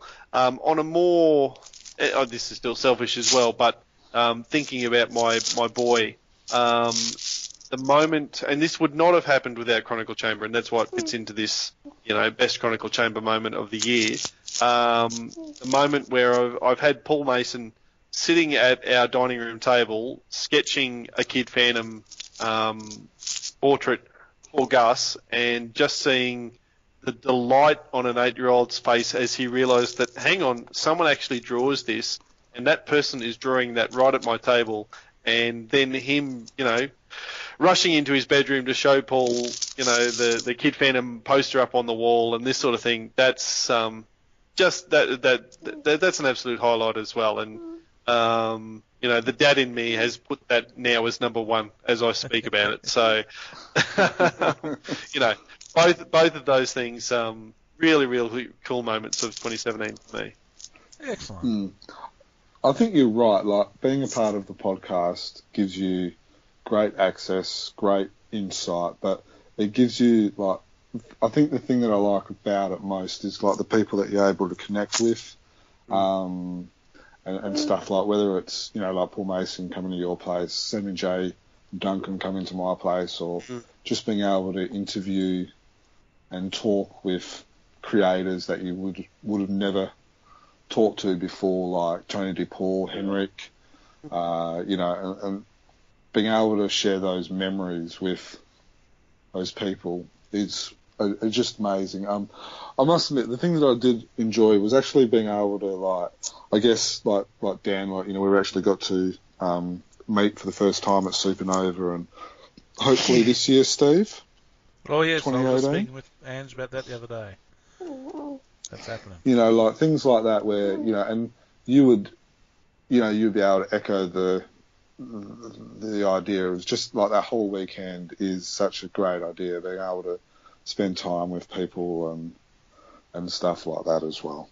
Yeah, and that was cool. I probably should have mentioned that.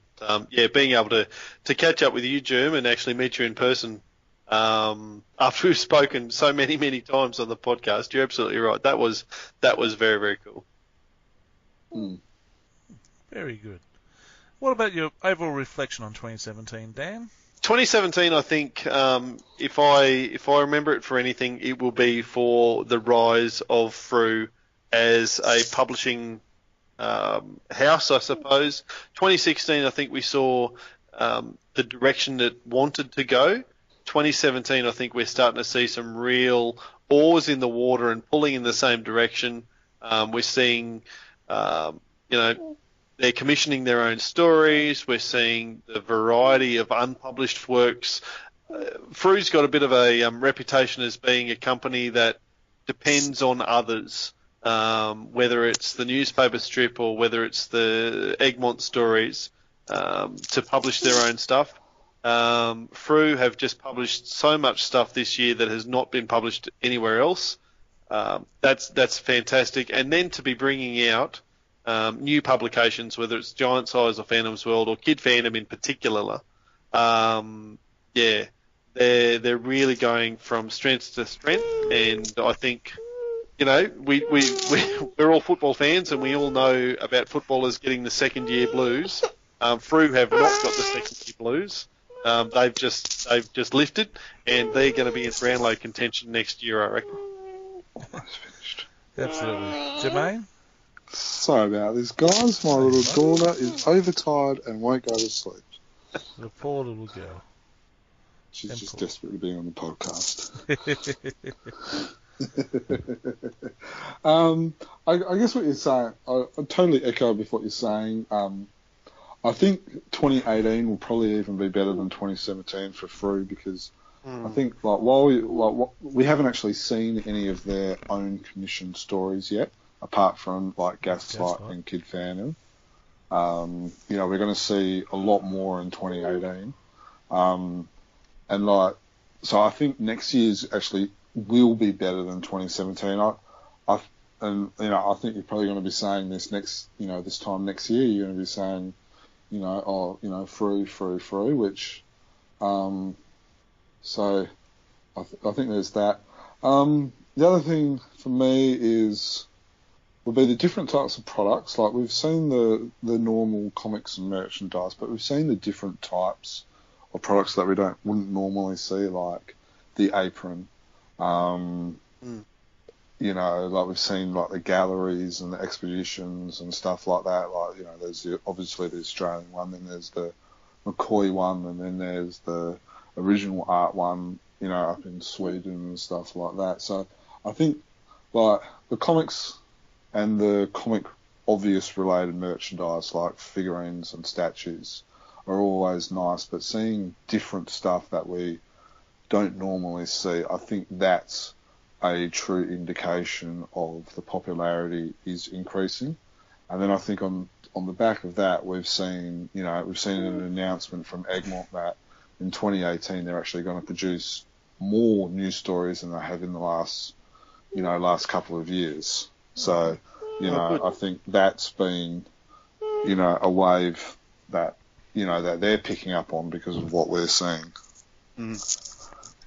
Very good. That's probably fair. I think if, we're all in Australia, I think if we were in Scandinavia, then the original Teckningar or original artwork or whatever it is, exhibition would be featuring much more highly in this conversation over the last little bit. And we've all seen photos. Like there was people dressed up on it. They had, they had restaurants doing food.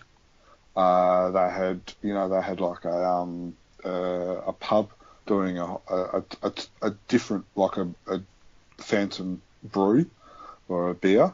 They had like places, and then they had like the whole town had artwork and posters of the Phantom throughout the whole town.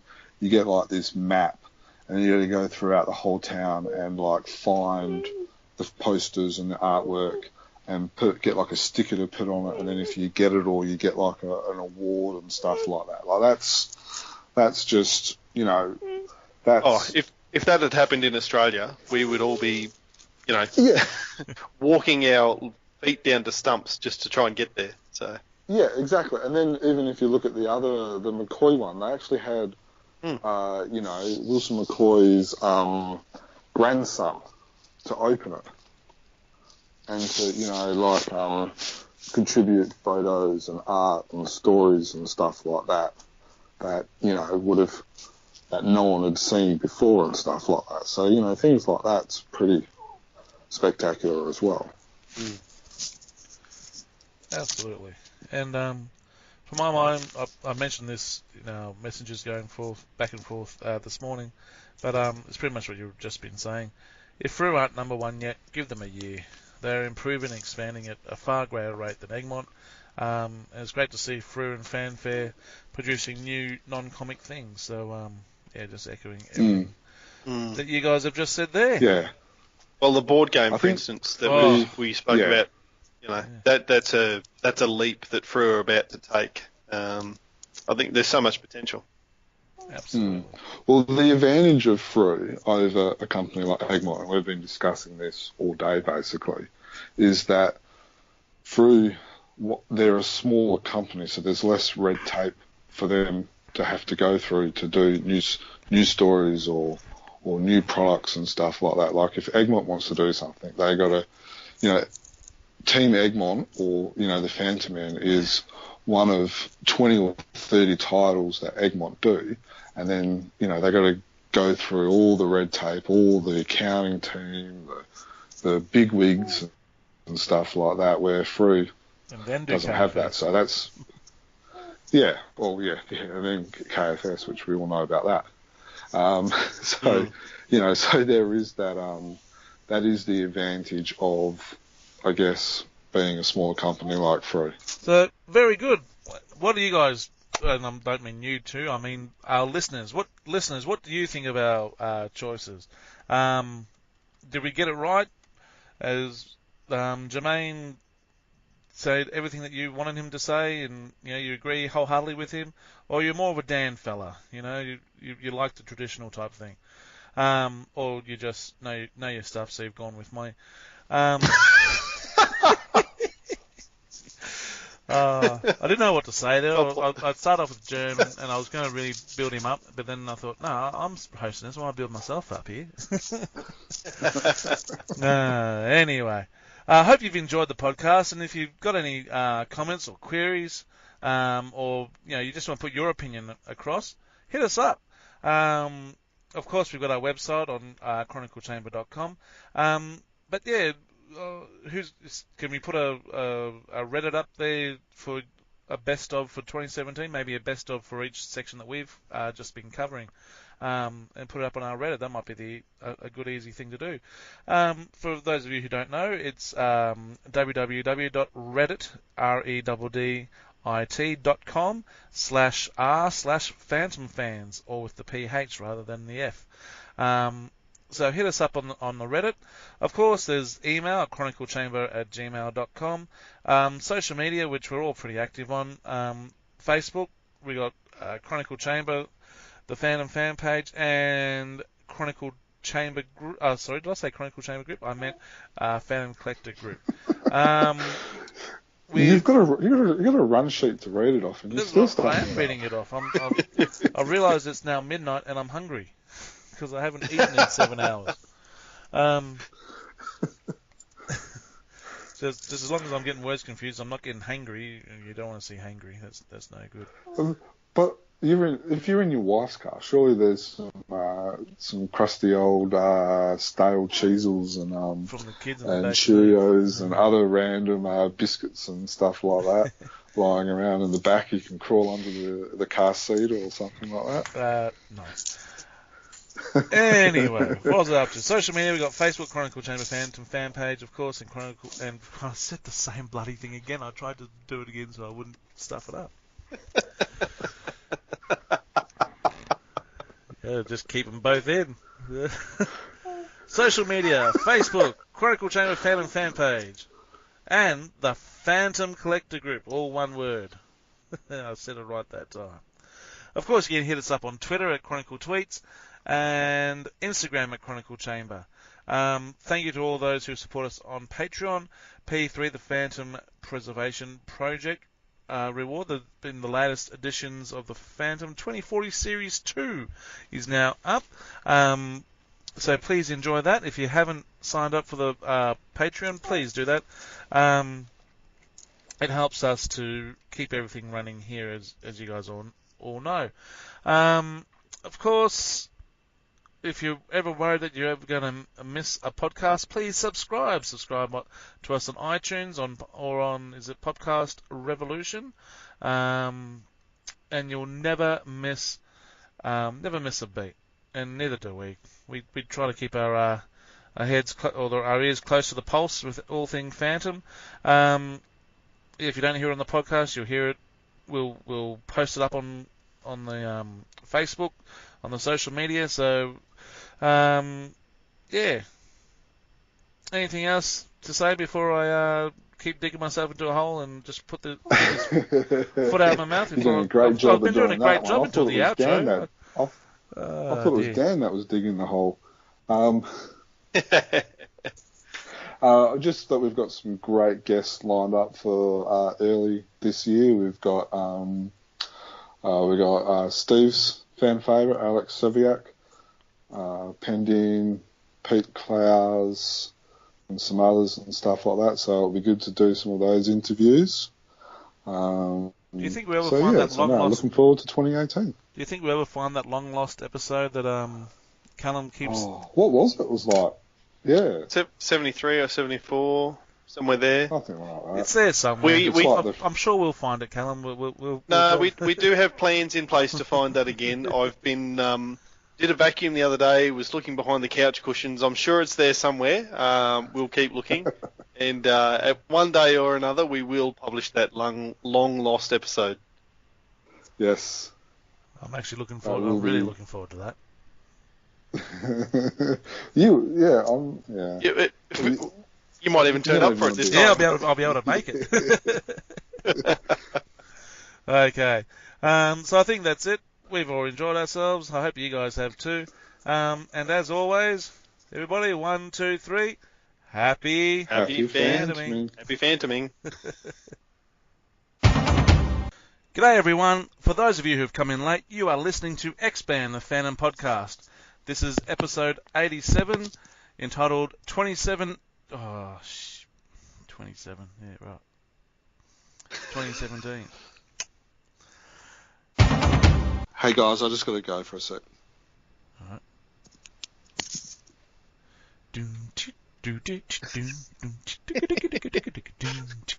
Intermission.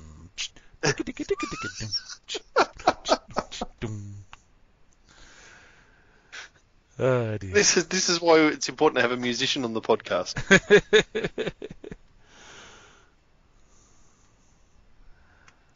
Hopefully it's nothing too bad.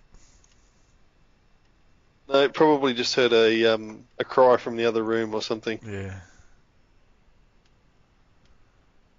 It's benefits of a soundproof booth. / car. Yeah. Oh, I heard a door.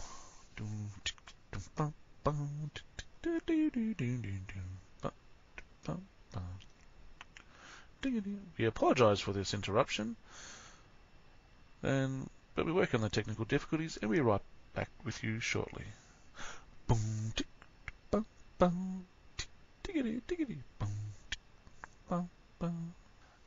Hey guys, I'm back. Sorry about that. I just had to negotiate with a 3-year-old. Good luck. You've done well to get back in such a short time then. She's not sleeping, so I had to lay down the law. If she doesn't go to sleep, I'm not buying that trampoline tomorrow. Oh. So. Dad has put the foot down. That's it. Right. We'll pick it back up. All right. Sorry about that, guy. That's okay. Sorry about that, guys. All good, mate. Do you get a discount every time you mention your comic book store, Steve? I haven't even told her that I'm on the podcast, but I probably should. Heroes HQ, Ballarat. Next to the, what is it? Next to Dan Murphy's? Behind Dan Murphy's, yeah. They used to be right behind Dan Murphy's, like the same building, but then they're now across the road in a much bigger They get space. your booze and the comic at the same place, eh? Mate, you've absolutely got to give him a shout out. Todd from Kaboom Comics is doing a great job for me in Toowoomba, to the point where he has actually sold out of the Phantom Trade paperback for those who came in late and had to reorder. And I haven't spoken to him since, and I'm sure he'll confirm that I'm wrong. But I'm sure that's entirely on the basis of being mentioned on the website and our Facebook group. So, Oh my god. Well, Heroes HQ in Ballarat, they've just opened up a virtual reality section. So there's 3 bays there. I think there's 3 bays. So go along, and when you've got your comics and your VR and you've got your grog, head over to JB Hi-Fi just across the road and get your music. So I won't have to be building its trampoline tomorrow because someone's not getting it. Ooh. You're simply